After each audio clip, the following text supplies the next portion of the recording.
ఆయనో పరిశోధకుడు. అంతరించిపోతున్న ఆదివాసీల కళకు జీవం పోయాలనుకున్నారు. ప్రపంచానికి దూరంగా కొండ కోనల్లో జీవించే అడవి బిడ్డల హస్త కళలను ప్రపంచానికి తెలియజెప్పే ప్రయత్నం చేస్తున్నారు. 5 దశాబ్దాలుగా ఆదివాసీలతో మమేకమవుతూ వాళ్లు తయారు చేసిన వస్తువులను సేకరించి పదిలం చేయడానికి సంకల్పించారు. కానీ ఇలాంటి మంచి ప్రయత్నానికి ఆటంకాలు ఎదురవుతున్నాయి. ఇంతకీ ఎవరైనా ఏమిటా వస్తువులు? ఇప్పుడొచ్చిన వివాదం ఏంటి? ఈ స్టోరీలో చూద్దాం.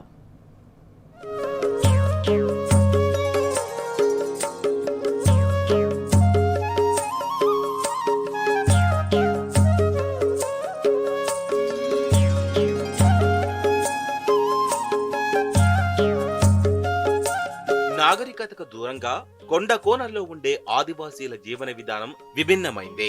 చెట్లు చేమలే జీవనాధారంగా చేసుకుని బ్రతుకుతున్న జీవజాతులు ప్రపంచంలోనే అనేకంగా ఉన్నాయి.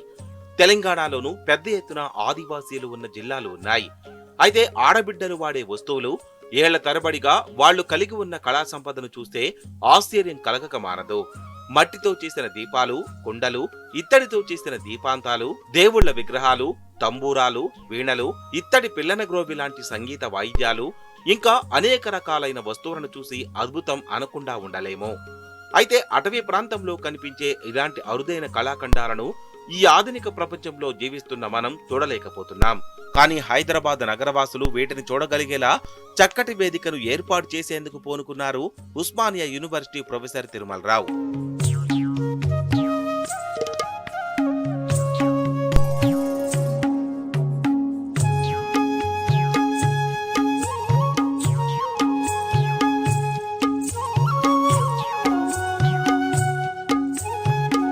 ఓయో ఆచార్యులు తిరుమలరావు 50 ఏండ్లుగా ఆదివాసీలతో మమేకమయ్యారు.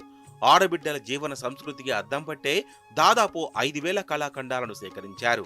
ఆదివాసీల సాంస్కృతిక, కళాత్మక, భావ వ్యక్తీకరణకు సంబంధించిన వస్తువులు, సంగీత వాయిద్యాలు, విగ్రహాలను పదిలంచేశారు. ఈ అద్భుతమైన కళాఖండాలు అంతరించిపోకుండా ప్రపంచానికి వీటిని చాటి చెప్పేలా ఓయులో ఆదిధ్వని పేరుతో మ్యూజియం ఏర్పాటుకు సిద్ధమయ్యారు. రాబోయే తరాలకు వీటిని చూపించే బృహత్తర కార్యక్రమాన్ని 70 ఏండ్ల వయసున్న తిరుమలరావు చేపట్టారు. ఇందుకోసం ప్రభుత్వం ఓయులోని P2, P3 క్వార్టర్లను కేటాయించిందని ఆయన తెలిపారు. ఆదిమ సమాజం చాలా వైజ్ఞానికంగా, సృజనాత్మకంగా గొప్పవి. కానీ మనము వాటిని అప్పుడప్పుడు అవమానకరంగానే చూస్తాము. వాటికి ఇవ్వవలసిన ప్రాధాన్యత ఇవ్వము.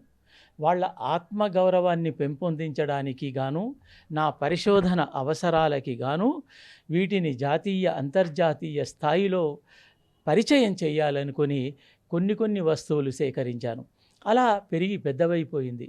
సుమారు 5,000 కళాఖండాలు, చిన్నవి పెద్దవి అన్ని రకాలుగా నా దగ్గర ఉన్నాయి. ఇప్పుడు వాటిని తెలుగు విశ్వవిద్యాలయంలో ఒక 6 రూములు, స్టేట్ ఆర్ట్ గ్యాలరీలో 2 హాల్స్, ఇతర ఛత్తీస్గఢ్లో, ఆదిలాబాద్లో, వరంగల్లో అట్లా ఇక్కడ పెట్టి అక్కడ దాచి ఉంచాము ఫ్రెండ్స్ ఇండ్లల్లో. వాటిని ఇక్కడికి తీసుకొస్తే పెట్టడానికి స్థలం లేదు, ఒక గూడు లేకుండా అయిపోయింది. కాబట్టి వీటిని రక్షించాలి అని, ఉన్న వాటిని రక్షించాలి అనే తాపత్రయంతో గత 10 ఏళ్లుగా ప్రయత్నం చేస్తున్నాము. మరోవైపు ఓయూలో ఆదిధ్వని మ్యూజియం ఏర్పాటు వివాదాస్పదంగా మారింది. యూనివర్సిటీలోని క్వార్టర్స్ లో మ్యూజియం ఏర్పాటును విద్యార్థి సంఘాలు తీవ్రంగా వ్యతిరేకిస్తున్నాయి. ప్రభుత్వం క్వార్టర్లు కేటాయించడంపై నిరసన వ్యక్తం చేస్తూ ఆందోళనకు దిగుతున్నాయి. అయితే ఈ ఆదివాసీల అద్భుత కళాఖండాలు భవిష్యత్ తరాలకు పూర్తిగా కనిపించకుండా పోతాయని తిరుమలరావు ఆవేదన వ్యక్తం చేస్తున్నారు. ఎంతో కష్టపడి ఆదివాసీలను ఒప్పించి, బుజ్జగించి, వాళ్లకు పారితోషికాలిచ్చి సేకరించిన ఈ కళాకృతులు భద్రపరుచుకోవాల్సిన అవసరం ఉందంటున్నారు. ఇలాంటి మంచి కార్యక్రమాన్ని అడ్డుకోవద్దని విద్యార్థి సంఘాలను పదే కోరుతున్నారు. ఇది భారతీయ సృజనాత్మకత అరువు తెచ్చుకున్నది కాదు, మూలమైనది. ఇది ఆది కళ, ఆది విజ్ఞానం. వీటిని కాపాడుకోవడానికి మనమందరము కలిసికట్టుగా ముందుకు పోదాం. మాకు అక్కడ వద్దంటే ఎక్కడ ఈ మ్యూజియంని ఏర్పాటు చేయాలో చెప్పగలగాలి. తిరుమలరావు అక్కడ ఉండడు, ఆయనకున్న డబుల్ బెడ్రూమ్ ఇల్లు ఉంది. అక్కడ ప్రజల కోసము, విద్యార్థుల కోసము దీనిని ఏర్పాటు చేసి వాళ్ళను విజ్ఞానవంతులుగా చేయాలనేది మా ఆశ. విశ్వవిద్యాలయంలో ఇస్తానన్నప్పుడు మేము ఆనందించాము.